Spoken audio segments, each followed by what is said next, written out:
जय हिंद साथियों, स्वागत है आपका आपके चैनल राइट वे स्टडी में। दोस्तों, इस सेशन में हम लोग 10th क्लास की मैथमेटिक्स पढ़ते हैं और हम लोग चैप्टर नंबर 12.2 पढ़ रहे थे।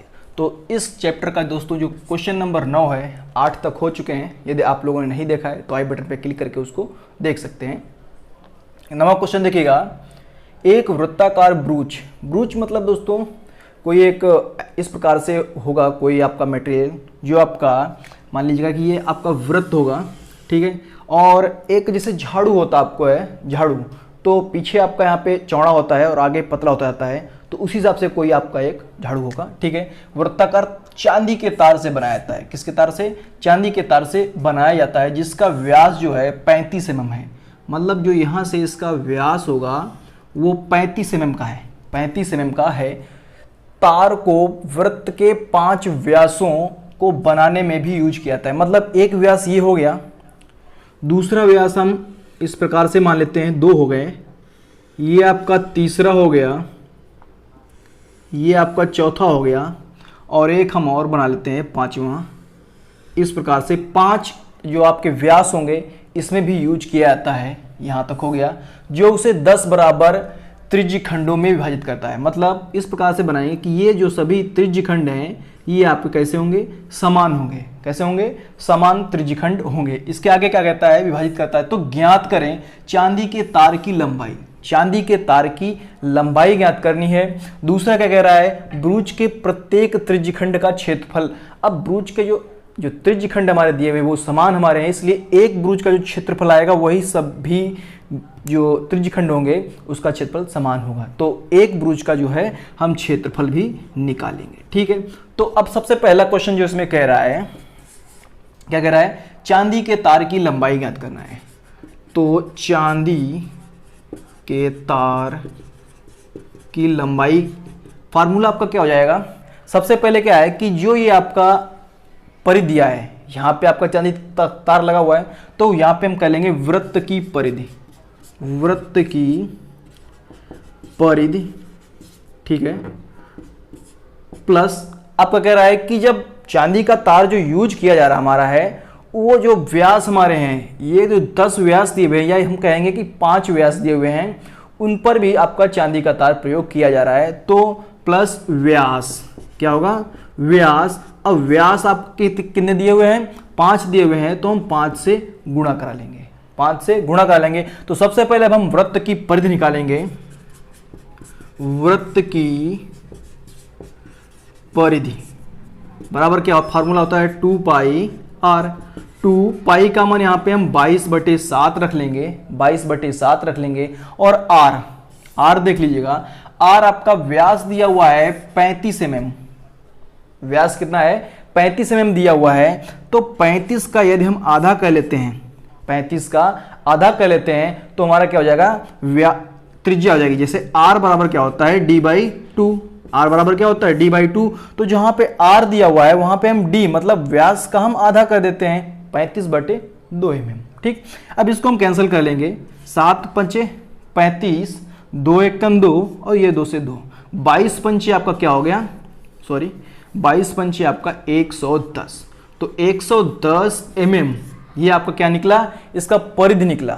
परिधि निकला। व्यास आपका कितना दिया हुआ है? 35/2। 35/2 ये आपकी त्रिज्या हो गई। और व्यास आपका कितना है? 35 है। अब हमको 5 व्यास निकालना है, या फिर डायरेक्ट हम इसी में रख देते हैं। इसलिए यहां पे क्या करोगे? इसलिए चांदी के तार की लंबाई, परिधि आपकी 110 निकली, प्लस व्यास आपका कितना है? 35 mm है, 35 mm। और कितने व्यास? 5 व्यास हैं, तो 5 से गुणा। तो 110 प्लस 25 हो गया, 5 दिया 15, 15 और 2 आपके 17। इसको हम जोड़ लेते हैं तो 5, 7 और 1 8, 2, तो 285 mm, 285 mm इस ब्रूच को बनाने में चांदी के तार की खपत होगी। फिर से एक बार ध्यान से इसको देख लीजिएगा।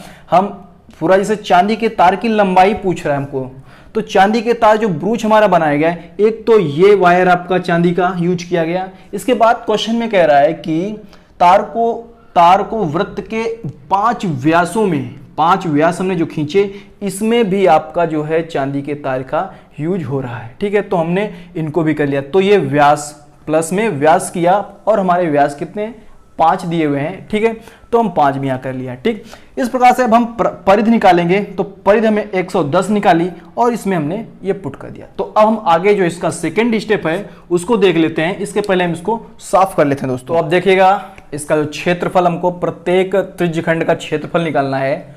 तो ध्यान से देखिएगा कि जो ये आपका दिया हुआ है, ये आपका जो केंद्र पे कोण बनेगा सर्किल, वो 360 डिग्री होता है। तो केंद्र पर बना कोण कितना आपका होगा 360 डिग्री। 360 डिग्री प्रत्येक त्रिज्यखंड का कोण, जो प्रत्येक त्रिज्यखंड का कोण है, अर्थात ये वाला हम एंगल की बात कर रहे हैं, वो कितना हो जाएगा 360। और हमारे कितने त्रिज्यखंड दिए हुए हैं 10 त्रिज्यखंड दिए हुए हैं। कितने 10, तो हम 10 से भाग दे देंगे तो निकल के आएगा आपका 36 डिग्री। 36 डिग्री। अब त्रिज्यखंड का जो फार्मूला होता है, त्रिज्यखंड के क्षेत्रफल का फार्मूला जो होता है, उसको हम लोग लिख लेते हैं।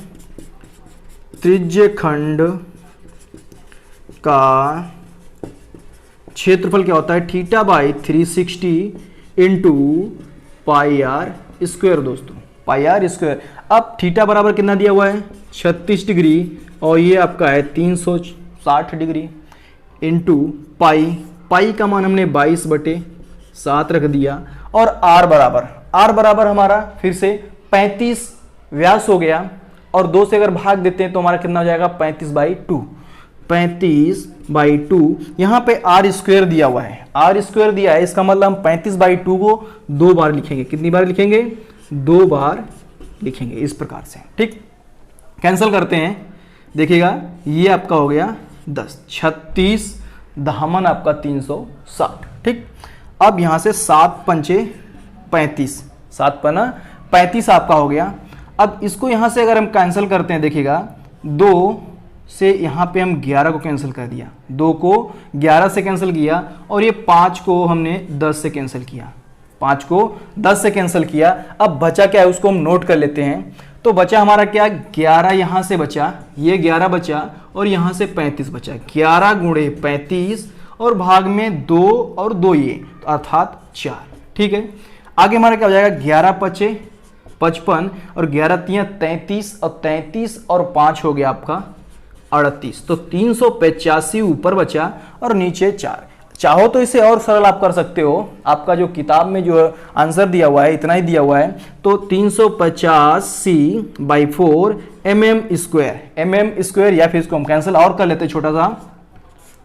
4 8 32, 4 9 36। ठीक, 2 बचे, 4 6 24, 1 बचा, 4 दूनी 8 और 2 5। तो यहाँ पे 96.25 mm स्क्वायर, ये आंसर भी आपका मान्य रहेगा। ठीक है, आप ये इस आंसर को भी लिख सकते हैं 385/4 या फिर 96 भी लिख सकते हैं। तो आशा करता हूं दोस्तों ये क्वेश्चन आप लोगों के समझ में आया होगा। ये समझ में आया दोस्तों तो लाइक करें और वीडियो को ज्यादा से ज्यादा शेयर करें। जय हिंद, जय भारत, वंदे मातरम।